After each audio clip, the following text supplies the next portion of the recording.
ஆம்பளை பசங்களுக்கு இந்த பதிவு. ஆண்கள் வந்து நிறைய பேர் வந்து விஜயலட்சுமிக்கு சப்போர்ட் பண்ணுறாங்க. நிறைய பேட்டியில் கூட பார்த்தேன். பேட்டி எடுக்கும்போது கூட அவர் வந்து அவர் வாழ்க்கையை கெடுத்துட்டாங்க. யாரும் குழந்தை கிடையாது, அவங்களுக்குன்னு ஆண்டவன் அறிவுன்னு ஒன்று கொடுத்து வச்சுருக்கான். ஒரு தவறை வந்து சோஷியல் மீடியாவில் வந்து சொல்கிறாங்கன்னா, ஒரு தடவை 2 தடவை சொல்கிறாங்கன்னா சரி, கவலைப்பட்டு வேறு வழி இல்லாமல் மன கஷ்டத்தை சொல்கிறாங்கன்னு ஏற்றுக்கலாம். அதுவே வந்து கண்டினியூவாக எல்லாருமே ஆறுதலாக பேசும்பொழுதும் சரி, ஒரு மன்னிப்பு கேட்குற மாதிரி பேசும்போதும் சரி, ஒரு கஷ்டன்ட்டு 50,000 ரூபாய் வாங்கியிருக்காங்க. இத்தனைக்கும் அவர்கிட்ட 50,000 ரூபாய் பாவம், கிட்டத்தட்ட 50,000 ரூபாய் வாங்கியிருக்காங்க அவர்கிட்டருந்து. அதுவும் பாவ கணக்கு தான்.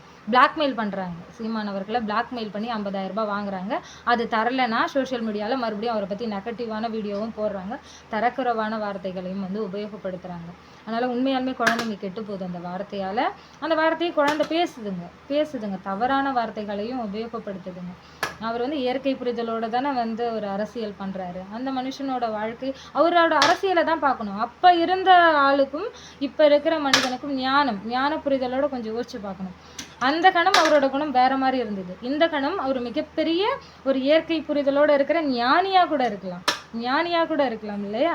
அதனால் இப்போ நான் ஒரு 12 வருஷத்துக்கு முன்னாடி நான் பொறிக்கு மாதிரி சுற்றின்னு இருந்தேன். இப்போ வந்து நான் ஆன்மீகத்தை பற்றியும் அரசியலை பற்றியும் என்னை பற்றியும் கூட ஒரு சில விஷயங்களை வெளிப்படையாக சொல்கிறேன்னா, அந்த கணத்தில் நான் வேறு மாதிரி இருந்தேன். சீன் போடுவேன், ரொம்பவும் வந்து நான் தான் ஒரு பெரிய பேரழகி மாதிரி, எனக்குள்ளேயே ஒரு ஆணவம் திமிரு எல்லாமே இருக்கும். இப்போ எல்லாத்தையும் காலில் போட்டு நெசுக்கி நான் ஜீரோ அப்படின்ற ஒரு மனநிலைக்கு வந்திருக்கேன்னா ஞானம் சொல்லி தந்தது. அதே மாதிரி தான் அந்த கணத்தில் வேறு மாதிரியான ஒரு குணத்தோடு இருந்திருப்பாங்க. இந்த கணம் மிகப்பெரிய ஞானியாக கூட இருக்கலாம், சரிங்களா? அதனால் வந்து அந்த ஒரு 10-12 வருஷத்துக்கு முன்னாடி நடந்தது, ஒரு 8 வருஷத்துக்கு முன்னாடி நடந்ததை வச்சு ஒரு அரசியல் புரிதலோட இயற்கை புரிதலோட பேசுகிற ஒரு மனிதனை அசிங்கப்படுத்தவும் கூடாது. பசங்களுக்கு இதை சொல்கிறேன். பசங்களுக்கு ஒவ்வொரு கணமும் குணம் மாறிக்கிட்டே இருக்கும். 4 வருஷத்துக்கு முன்னாடி நான் கொஞ்சம் அகங்காரமாக இருந்தேன்னா, இப்போ வந்து எனக்கு அகங்காரம்னா பேசுறது, இதை வச்சு நீங்கள் அகங்காரம் சொல்லாதீங்க. இப்படி பேசினாதான் ஒரு சில விஷயங்களை வந்து எல்லாருமே காது கொடுத்து கேட்குறாங்க. இப்படி உட்காந்துக்கிட்டு விஜயலட்சுமி அவர்கள் தவறாக பேசுகிறாங்க, அவருக்கு எவ்வளோ மன கஷ்டமாயிடும், கொஞ்சம் புரிஞ்சுங்க அப்படின்னு பேசினா யாரும் காது கொடுத்து கேட்க மாட்டாங்க. கொஞ்சம் திமிராக உட்காந்து பேசினாதான், என்ன இது இவ்வளோ திமிராக பேசுது, என்ன தான் பேசுது அப்படின்ட்டு கேட்பாங்க, சரிங்களா? அதனால தான் இப்படி பேசுகிறேன், வேறு வழி இல்லை. நான் இப்படி தான் பேசுவேன். இப்படி பேசினாதான் நீங்களும் வந்து காது கொடுத்து கேட்பீங்க. ஒரு பெண் வந்து இந்த மாதிரி போட்டுக்கிட்டே இருக்காங்கன்னா அது பழி வாங்குற நோக்கம். அது வந்து விஜயலட்சுமி அவர்கள் பண்ணுறது எல்லாமே பழி வாங்குற நோக்கத்தில் தான் பண்ணுறாங்க. அவரோட அரசியல் வாழ்க்கையை தும்சம் பண்ணணும்னு நினைக்கிறாங்க, சரிங்களா? அதுக்கு என்கரேஜ் பண்ணாதீங்க பசங்க, தயவு செஞ்சு என்கரேஜ் பண்ணாதீங்க. அவரோட குடும்ப வாழ்க்கை நல்லா இருக்கணும், அவங்க மனைவி நல்லா இருக்கணும், அந்த மாதிரி யோசிக்கும் பொழுது தான் வந்து யாரும் வந்து தவிர அது எப்பயோ முடிஞ்சு போச்சு, அதை ஏன் இப்பவும் வந்து பேசிகிட்டு இருக்கு அப்படின்ற மாதிரியான ஒரு மனநிலையை தான் பசங்க உருவாக்கணும்.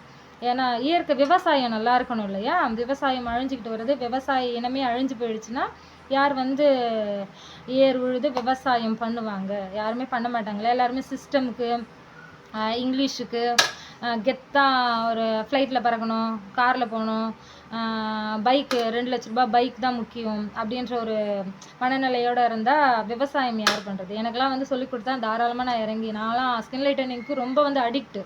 இருந்தாலும் விவசாயமும் எனக்கு பண்ண தெரியும். ஏன்னா சாக்கடையாக இருந்தாலும் கை கூட க்ளீனாக இருக்கு, அப்படியே எடுத்து கை விட்டு க்ளீன் பண்ணுவேன் நான். அந்த மாதிரியான ஆள். எனக்குலாம் அந்த மாதிரியான வேலை கொடுத்தா தாராளமாக செய்வேன். என் குழந்தைக்கும் வந்து அதை சொல்லிக் கொடுக்கணும்னு ஆசைப்பட்றேன். விவசாயம் அழியக்கூடாது இல்லையா? கருவிலேருந்து எல்லா குழந்தைக்கும் சொல்லிக் கொடுங்க. விஜயலட்சுமி மாதிரியான பெண்களை வந்து என்கரேஜ் பண்ணாதீங்க, தயவு செஞ்சு அவங்கள டவுன் பண்ணுங்கள். ஏன்னா வந்து இயற்கை முக்கியம், விவசாயம் முக்கியம், அடுத்த தலைமுறை முக்கியம். என் குழந்தை நல்லா வாழணும், இது சுயநலம் தான். என் குழந்தை நல்லா வாழணும், என் குழந்தையோட குழந்தை நல்லா வாழணும்னா நான் இப்படி தான் பேசுவேன். விஜயலட்சுமிக்கு என்கரேஜ் பண்ணாதீங்க.